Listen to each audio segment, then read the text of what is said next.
Like many countries in the world, Canada has its own particular image. These ideas follow Canadians while they travel and even when people visit Canada.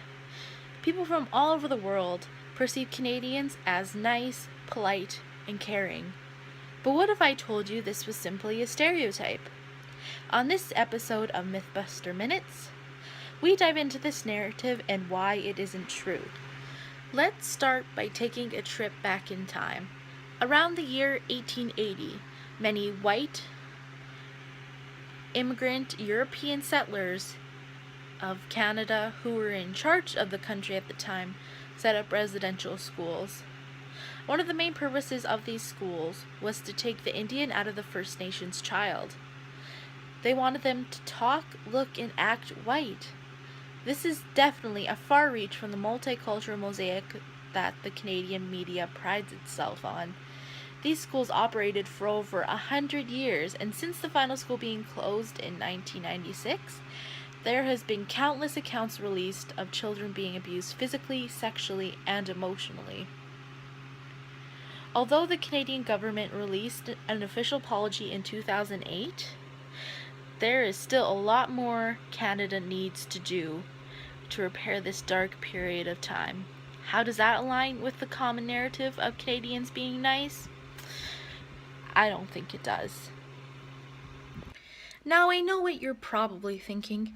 Many Canadians, along with many people that I know, simply pass off residential schools as something that happened a long time ago.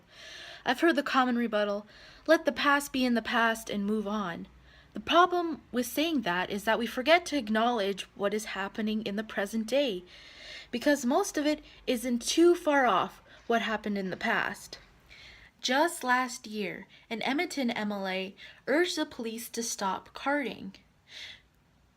What carding is when someone gets stopped by the police randomly when they are not violating any laws, leading one to think they are getting stopped based on their appearance and how someone of their race is able to commit a crime.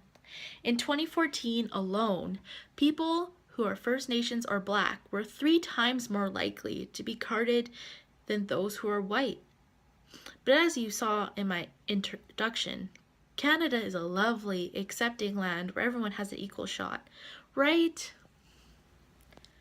Speaking of acceptance, a Canadian poll published by the Angus Reid Institute stated that 68% of Canadian respondents said minorities should be doing more to fit in with mainstream society instead of keeping their own customs and languages. Because nothing says nice like hoping someone would change to be more like you.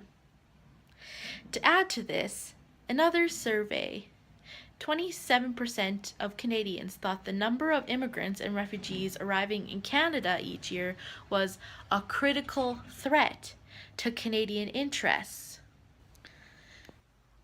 These biases do not solely affect how Canadians view those who aren't white.